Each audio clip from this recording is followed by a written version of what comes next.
Welcome to China in Focus. I'm Tiffany Meyer. Our top story is China covering up bird flu outbreaks across the country. Local accounts and media reports reflect a stark contrast, painting dramatically different pictures of the severity of bird flu inside the country. More on the details.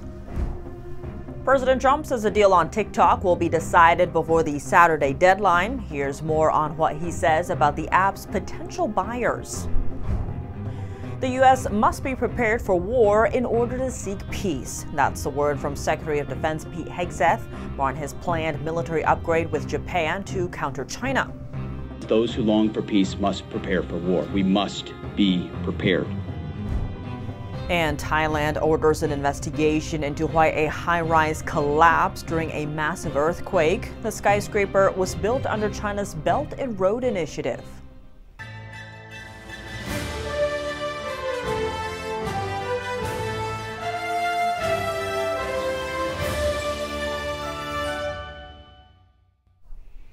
Before we dive into today's top story, we'd like to share an important update. You can now catch China in Focus on Genjing World every Tuesday instead of YouTube. We'll publish the link in the description box down below at that time, or you can search China in Focus at genjingworld.com. Is China orchestrating another large-scale cover-up, hiding the spread of a deadly virus and preparing to blame it on other countries? Last Friday, China's top health body announced that human infections of bird flu are sporadically spreading inside the country, adding the incidence rate is low. Is Beijing downplaying the risks of human transmission of the virus? Some evidence suggests yes. For months, different levels of China's CDC centers have been implementing measures to combat bird flu. Those include monitoring bird flu cases among Chinese citizens, stockpiling preventative products, and training medical staff to handle outbreaks. But here's the twist. Reports about bird flu cases stemming from poultry farms are only visible on social media. They're fully absent from China's state-controlled TV broadcasts and newspapers. Some Chinese poultry farmers are posting about their sickened birds on social media. Early this month, a farmer said over 900 geese at her farms were killed by bird flu. A biotech company in northern China's Shandong province stressed that this year's bird flu is significantly more serious among birds. It urged people to avoid entering spaces where poultry gather to avoid infection. In contrast, we couldn't find any recent Chinese media reports on the situation within the past year. China's biggest newspaper, People's Daily, as well as Beijing's media mouthpiece, Xinhua News Agency, only report on bird flu cases in the U.S., Japan, and other countries. Given that, how serious is the real situation inside China? Negative news about China always faces censorship from the Chinese regime, as the world has learned during the COVID-19 pandemic. But actions from Chinese authorities are dropping hints. China's most populated city, Shanghai, recently banned trading live poultry for 3 years, starting early this year. New York City implemented a similar yet much shorter-term restriction 2 months later, after state authorities found 7 bird flu-infected stocks in the city's markets. On February 7th, New York State announced it would close live bird markets for 1 week. Although Shanghai's ban is far longer, the Chinese city kept silent on the details, declining to say where, when, and how many infected birds there are in the city, if any.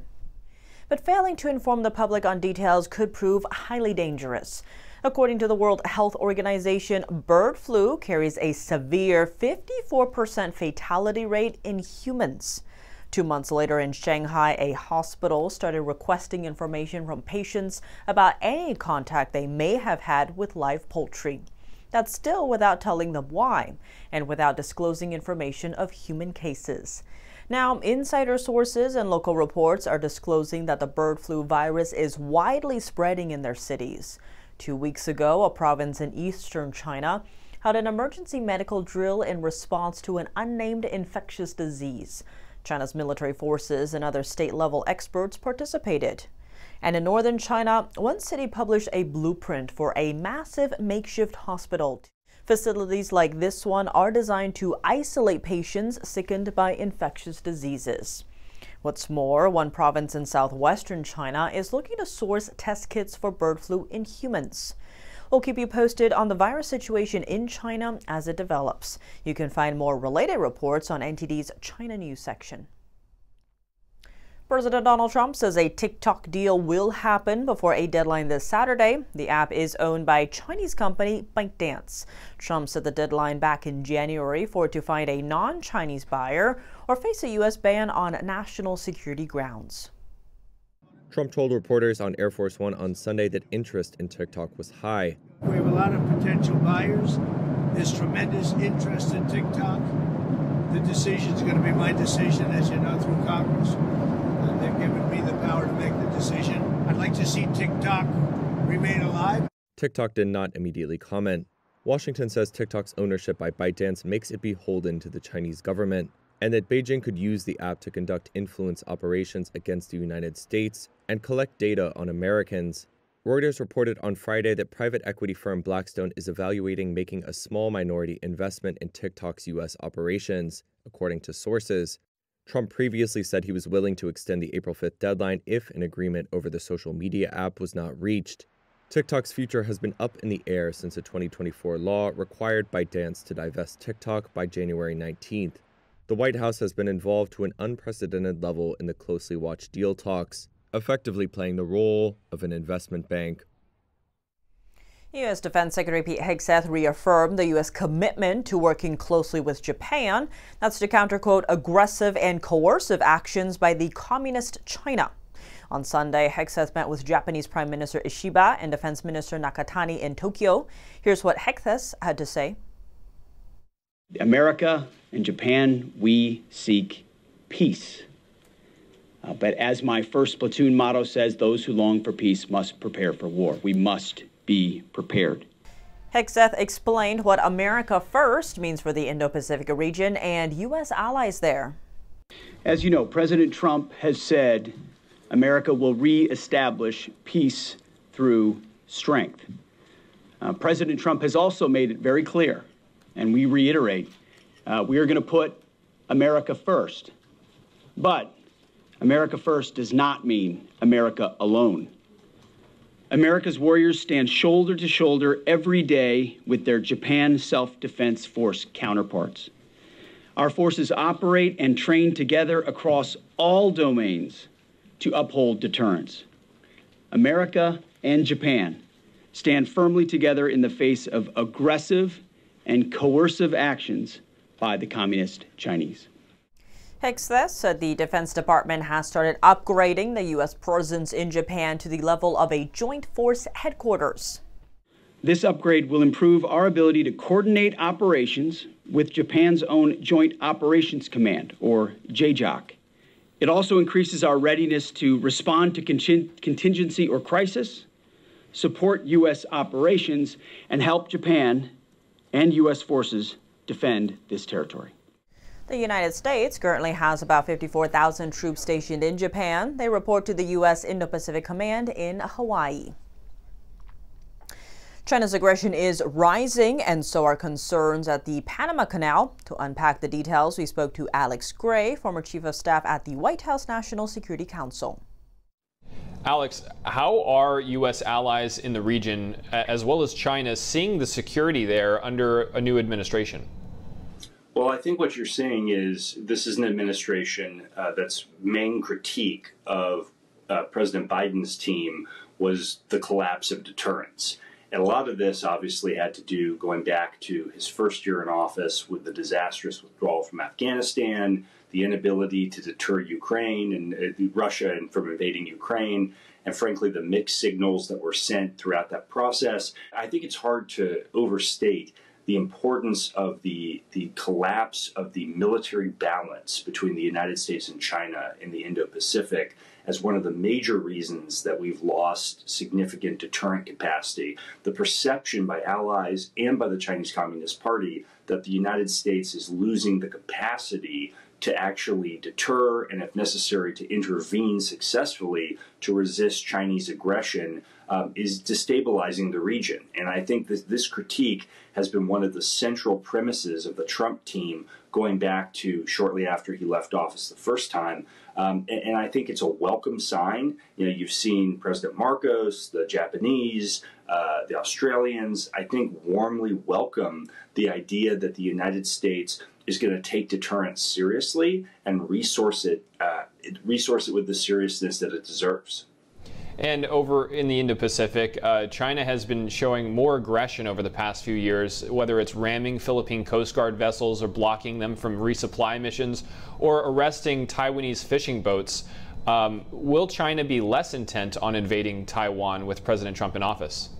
I think they'll absolutely be less intent. And there's a reason why so many of the destabilizing deterrence collapsing actions that occurred under President Biden's watch didn't happen under President Trump, because there was an understanding by our adversaries, whether it was Putin, whether it was Xi, whether it was Kim Jong-un, whether it was the Iranian Ayatollahs, that President Trump would take decisive action if that was necessary to defend our core interests. And so I don't think there's any question by the Xi Jinping and the Chinese Communist Party that President Trump will act decisively if that's what's needed to uphold our core strategic interests. And I think ultimately that creates deterrence. And that's why I don't think you're going to see China getting too far outside their box, presuming, of course, that we do what I think Secretary Hegseth is very committed to, which is to restore a military balance in the Indo-Pacific that's in our favor.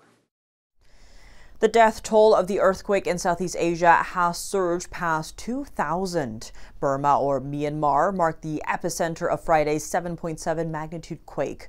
Neighboring Thailand was also affected. Over the weekend, the Thai government announced a probe of a 33-story building that collapsed during the earthquake. This skyscraper, built by a Chinese company, was constructed under China's Belt and Road Initiative. NTD's Daniel Monahan reports. Some glass windows installed as cladding on the building could be seen falling off as the entire structure collapsed within seconds. The building was the only high-rise in Thailand to collapse from the March 28th quake. Thai Prime Minister Paetongtarn Shinawatra says the government has ordered an investigation into what caused the structural failure of the high-rise. How the unique core tube plus flat slab design of the structure was approved will also be investigated. Local Thai media reported that China Railway Engineering Corporation, or CREC, is the largest shareholder in the $63 million joint Chinese-Thai venture. CREC is heavily involved in China's controversial Belt and Road Initiative. Nations involved in other Belt and Road projects have warned of unsustainable debts incurred as a result of the projects. Many analysts call them a debt trap, which doesn't deliver the advertised economic growth, but instead results in national security risks for host countries.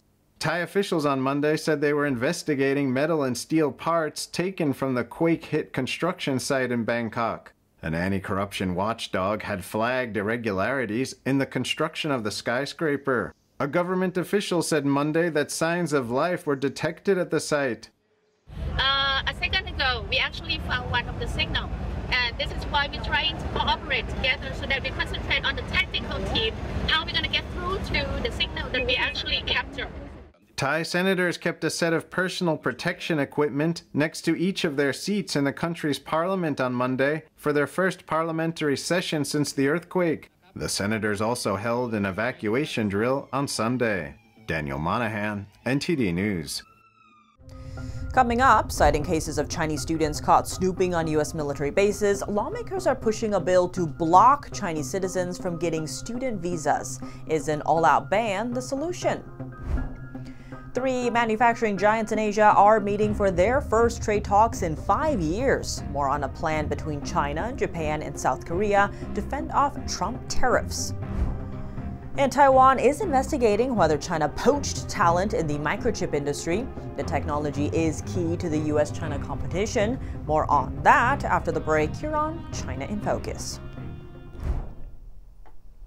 Welcome back to China in Focus. I'm Tiffany Meyer. College campus is back in the spotlight, this time over student visas getting revoked and international students deported. It's not only about Trump administration's crackdown on pro-Hamas foreign students, but also some Chinese students who did things they shouldn't have done as a student. To discuss it, we spoke to Jeffrey Bloodworth, professor for modern American political history at Gannon University, and Gerard Filitti, attorney specializing in international law.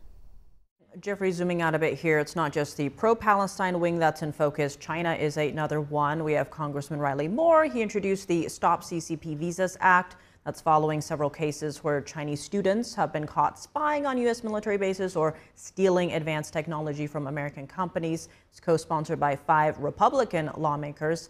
Now, considering that Chinese students make up around 25% of all international students in the U.S., they're the second largest group after India, which means a lot of funding, as you were pointing out earlier. What do you make of this kind of legislation that targets such a vast group of students? Well, I'm not sure we need any specific legislation to deal with this problem. We dealt with this during the Cold War. We had all kinds of students from across the world who would tilt towards the Soviet side. Look, some surely were engaged in espionage. Some would engage in protest. Some would just write an op-ed, as my understanding of what that Tufts student did.